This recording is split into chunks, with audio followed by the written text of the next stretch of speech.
네, 반갑습니다. 8월 25일 일요일입니다. 휴일 잘 보내고 계시죠? 오늘은요, 네, 경기 방어, 고배당주, 이런 쪽을 좀 볼 겁니다. 왜냐면, 이쪽으로 조금 수급이 이동했다라는 이야기가 있더라고요. 왜냐면 요즘에 최근에 시장이 조금 불안정한 모습 보이다 보니까, 아무래도 이제 배당, 방어, 이런 쪽으로 많이들 집중되는 것 같고, 또 경기 방어주나 고배당주들이 밸류업과도 연관이 좀 있어요. 그래서 튼튼한 방패 역할을 좀 해준다라는 이런 부분들을 볼 수 있겠죠. 그러니까 주가의 변동성에서 우리가 조금 싸워서 이길 수 있는 그런 고배당 경기 방어주 이쪽 위주의 관심권들이 좀 높아지고 있는데, 이쪽 종목군들 어떤 것들이 있는지 조금 알아보도록 할 겁니다. 먼저 KTNG 먼저 볼 건데요. KTNG는 고배당하고 뭐 실적 다 좋은 종목이잖아요. 자, 그러다 보니까 이제 분위기가 좀 좋아졌어요. 이제 공기업 관련한 종목군들이 굉장히 좀 답답한 흐름을 많이 보여요. 2020년도부터 뭐 크게 올라온 부분이 없었죠. 22년도에 한번 살짝 경기 호황기에 한번 올랐었던 부분이 좀 있었나요? 그때 한번 올랐다가 지금 또 다시 떨어진 모습이고, 뭐 역사적으로 볼 때도 그렇게까지 뭐 이렇게 주목받는 느낌은 아니었죠. 2015년부터 한번 올라본 부분이 있었다가 2016년도부터 계속해서 하향 곡선 그렸는데, 최근 들어서면서 주목을 좀 받아요. 이평선 모아놓고 올랐다 내렸다 그 다음에 가버리죠. 그러니까 눌림목 형태의 모습 만들어주고 나서는 굉장히 강하게 빠르게 곡선을 그리고 좀 있는 그런 모습이다 보셔야 되겠죠. 지금 보면 이제 이런 얘기도 있습니다. 우스갯소리지만 시장이 워낙 그지 같다 보니까 담배를 많이 피더라. 네. 그럼 이제 술도 같이 올라야 되는 거 아니야? 자, 하이트 진로도 한번 봐볼까요? 네. 하이트 진로도 요즘에 올랐으면 그게 맞는 걸 수도 있어요. 네. 어디? 최근에 좀 올랐네, 진짜. 네. 많이 오른 건 아니지만, 요것도 근데 추세가 좀 바뀌려고 한다. 네. 아무튼, 네. KTNG가 그런 형태라고 좀 보시면 되는데, 그건 이제 우스갯소리고요. 지금 현재 보면 이제 국내 점유율이 점점 늘어나고 있는 모습과, 그 다음에 해외 수출도 괜찮다. 실적이 굉장히 좋습니다. 어닝 서프라이즈 비슷하게 나와서 흐름이 좀 좋은 편이고요.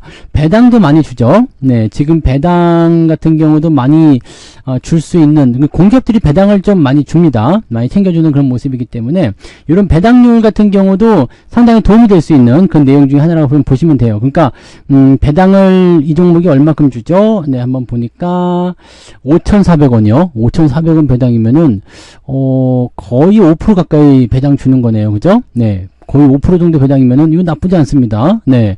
고배당주에 속하죠. 보통 이제 4% 넘어가면 고배당주다라고 얘기하니까 나쁘지 않습니다. 자, 근데 문제는 주가가 좀 단계 너무 올라갔어요. 자, 지금 과매수 국면을 계속 유지하고 있는데, 물론 이제 추세적인 측면에서 과매수가 나오더라도 주가가 조정을 받으면서 진행이 되니까 상관이 없는 모습이긴 한데, 과매수이면서 이격까지 벌어지게 되면 용서가 잘 안 되죠. 이격이 별로 없는 시점에서는 조정이 들어가더라도 바로 반등 나가는데, 이격이 벌어진 시점에서의 과매수, 이렇다면은 좀 위험도가 높다고 보셔야 됩니다. 자, 지금 라인은 일단 10만원이라고 봐야 되겠죠. 10만원대 지지선 넘어가는 모습이고요. 자, 그 전에 2018년도 형성됐었던 고점 라인 때, 요즘에 이제 보면은 이렇게 치고 올라가는 종목군들이 조금 있어요.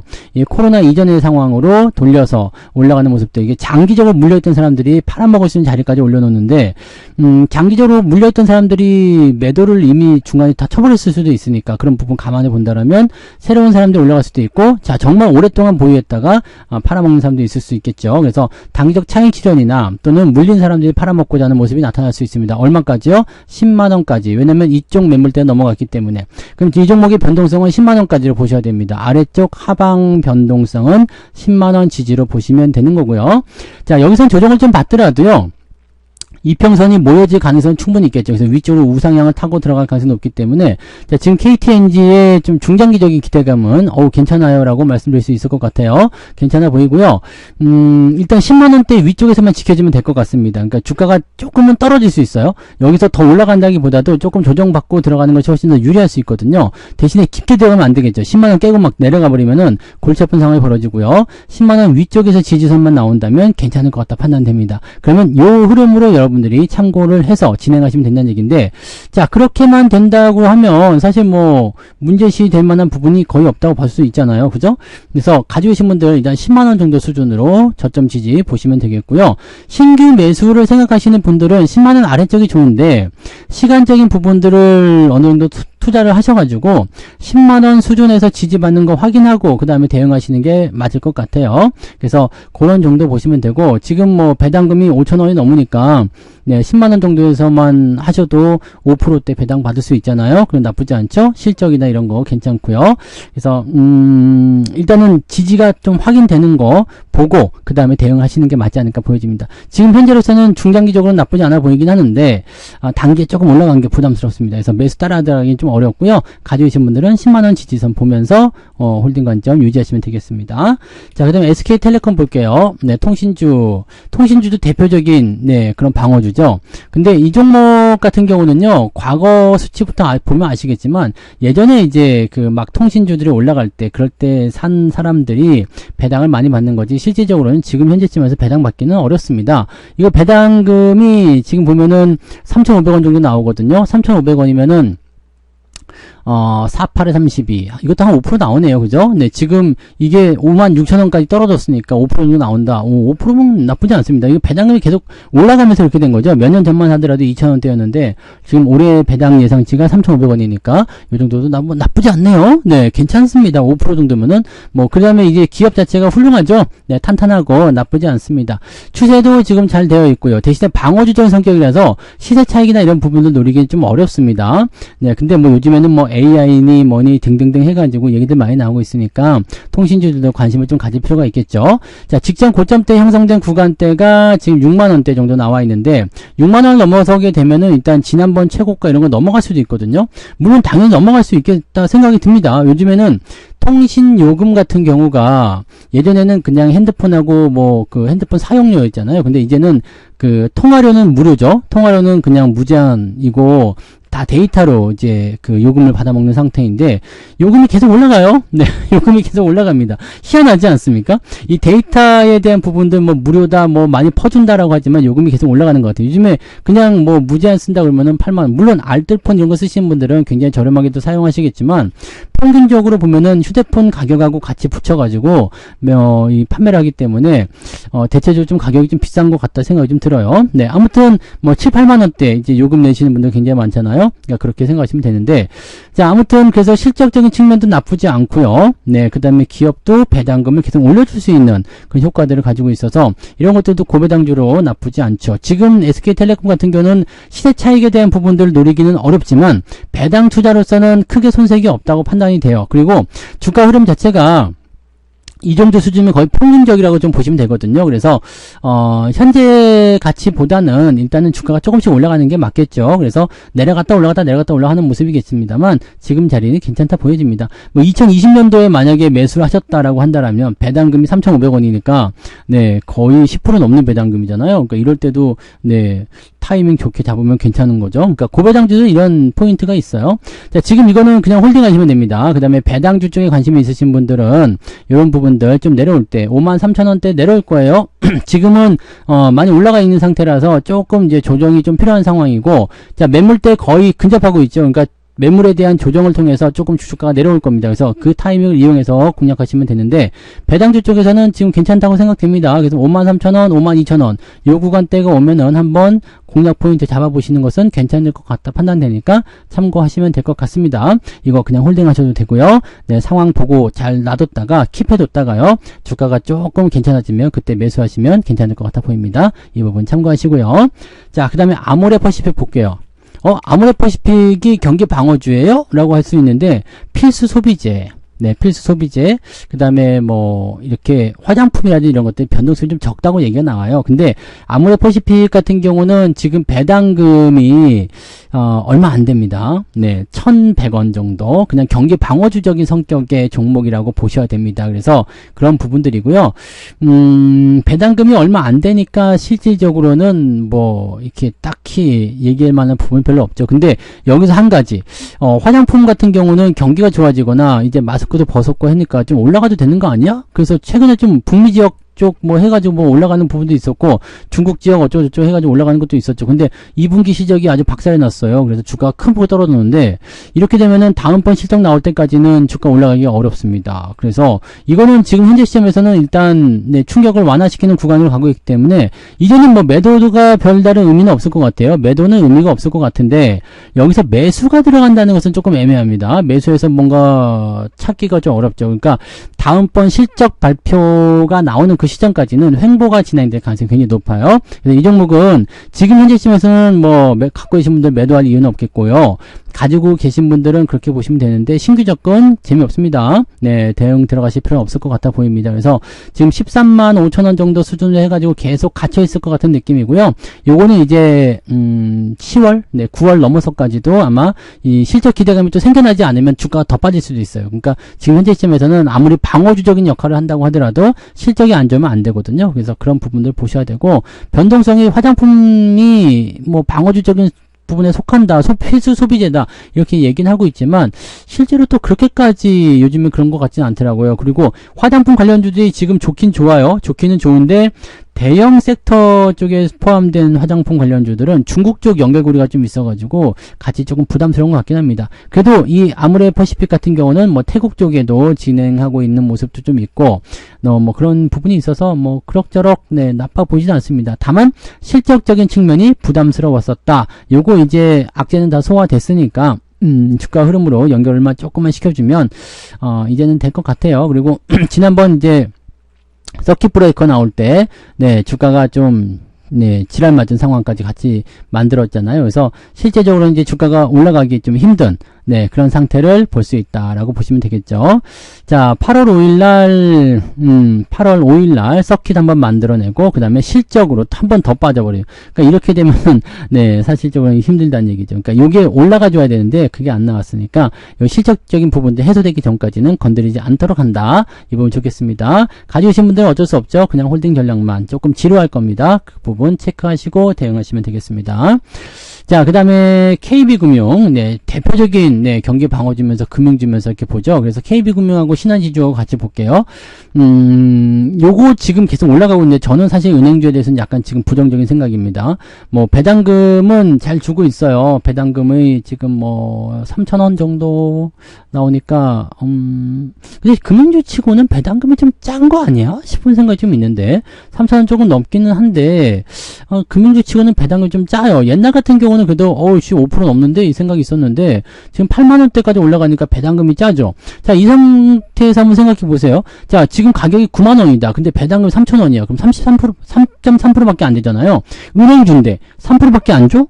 이 부분이 있죠. 그러면 여기서 우리가 밸류업을 생각했을 때 그 배당금을 올려주면 되는 거 아닙니까? 라고 생각하실 수 있는데 배당금 그렇게 늘어나지 않아요. 조금씩 점진적으로 늘어나는 거지 갑자기 팍팍팍팍 올려주는 거 아닙니다. 왜냐면 주가가 지금 계속 올라갈지 아닐지를 알 수가 없죠. 또 실적이 계속 늘어날지 아닐지 알 수가 없기 때문에 이 부분들은 그렇게 되지 않거든요.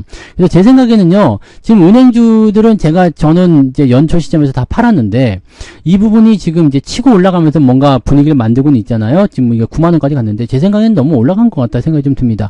금리 인하에 대한 부분들이 있어서, 뭐 실적이 좀 줄어들 수도 있다, 이런 우려감도 있지만, 실질적으로 뭐 대출이 늘어나면서 실적이 더 늘어날 수도 있거든요. 하지만 이건 한계점에 부딪힙니다. 이렇게 대출이 늘어나게 되면 부실 대출에 대한 부실 채권 네, 리스크가 또 생기죠. 연체 리스크가 생기기 때문에 이런 것들은 제 생각에는 이제 피크치가 가까이 있지 않을까 생각합니다. 그래서 주가 상승에 대한 포인트가 더 연결된다기보다도 누워버리거나 아니면 그냥 조정이 좀 들어갈 수 있지 않을까 생각됩니다. 물론 정책적인 부분에서 네 이제 뭐 저거 있잖아요. 밸류업 지수 뭐 이런 거 발표되고 거기에 관련되는 어떤 정책들도 나오고 시작하면 주가 일시적으로 좀 올라갈 수 있겠는데요.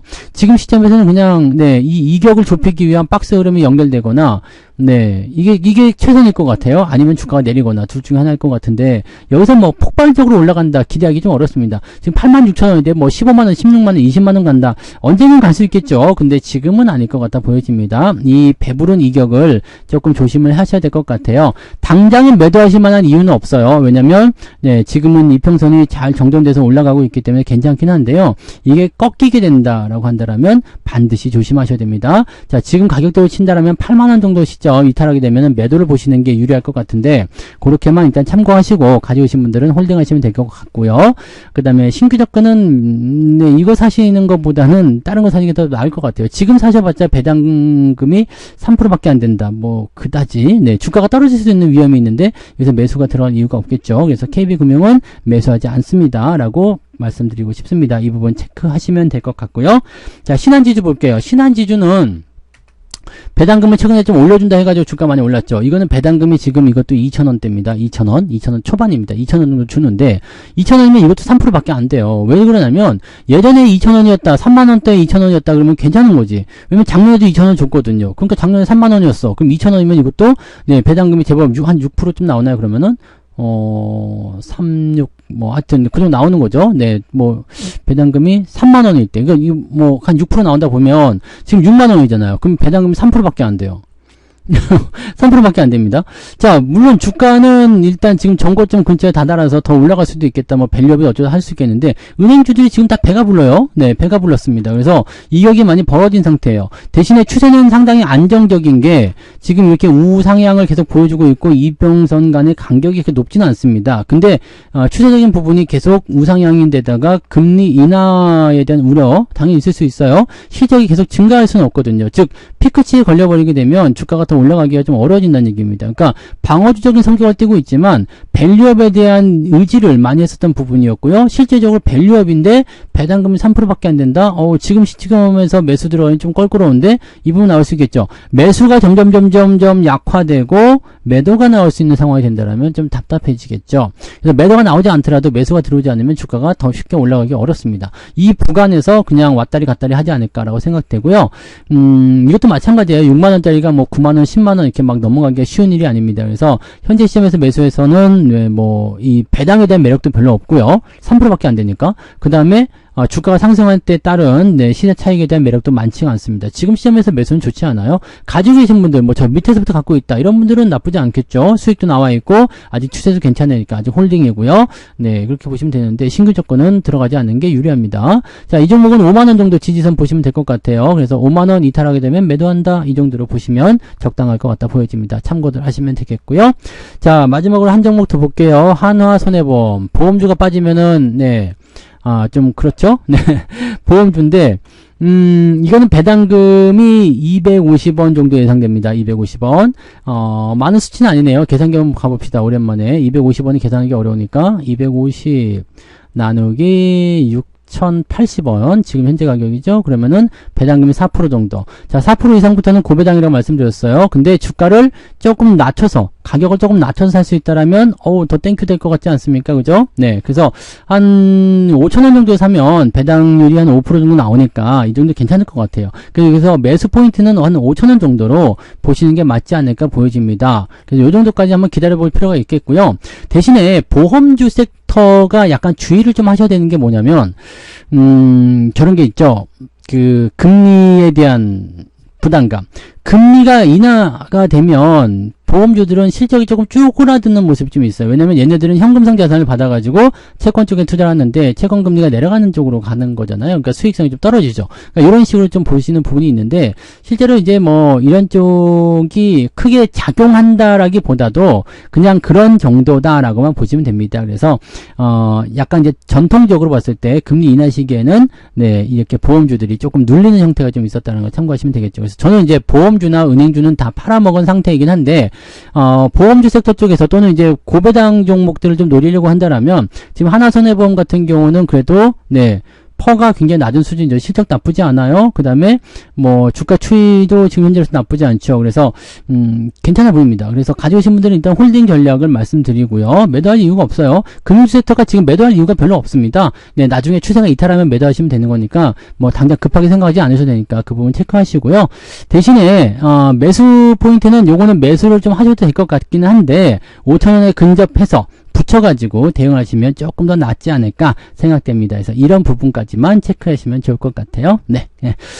자, 그래서 오늘 이렇게요, 네, 경기 방어주, 고배당주 이야기를 해드렸는데, 대체적으로 경기 방어주들은 추세 흐름들이 좋기 때문에 굳이 매도할 이유는 없습니다. 아까 전에 말씀드렸던 화장품주, 그거 하나 정도만 조금 예외적으로 생각하시면 되는데, 그것도 지금은 매도가 의미가 없으니까, 네. 그래서 매도에 대한 의견은 별로 없고요. 매수 포인트는 조금씩 가격이 좀 떨어져야 될 것 같아요. 왜냐면 고배당주, 뭐, 어쩌고 해가지고 매력적인 부분이 있다 해서 많이들 올려놨단 말이에요. 많이들 올려놨기 때문에 배당 매력도가 또 상대적으로 떨어집니다. 주가가 올라가면 배당 매력이 떨어지거든요. 그러니까 이렇게 돼버리게 되면은 신규 조건이 들어가지 않을 수가 있기 때문에 단기적 조정이 나올 수가 있어요. 이러면은 역시 부담스러운 추세가 나타날 수밖에 없겠죠. 그래서 방어주적인 부분들이기 때문에 많이 떨어지지는 않겠지만, 네, 재미가 없는 상황이 일어날 수 있다라는 거죠. 그래서 그런 부분들 체크하시고, 지금처럼 변동성이 큰 장에서는 크게 나쁜 선택은 아닙니다만, 시장이 상승세로 돌아서게 된다면 재미없는 선택이 될 수도 있습니다. 그래서 그런 부분들로 체크하시면 되겠습니다. 그래서 경기 방어주, 고배당주, 이제 배당주들 같은 경우는 이제 찬바람 불기 시작하면 서서히 관심들이 또 생기기 시작할 겁니다. 그래서 그럴 때 또 한번 생각해 보시면 되지 않을까 생각되고요. 나는 미리 살란다 이런 분들은 뭐 고배당주 지금 갖고 가셔도 저는 큰 문제는 없으리라 생각합니다. 그래서 그런 부분들로 체크해서 생각하시면 되겠습니다. 자, 그래서 오늘 여기까지 이야기해 드리고요. 네, 저는 내일 아침 시황에서 다시 오도록 합니다. 고맙습니다. 본 방송에서 제공되는 모든 정보는 투자 판단의 참고 자료이며 투자의 최종 책임은 본 방송을 이용하는 본인에게 있습니다.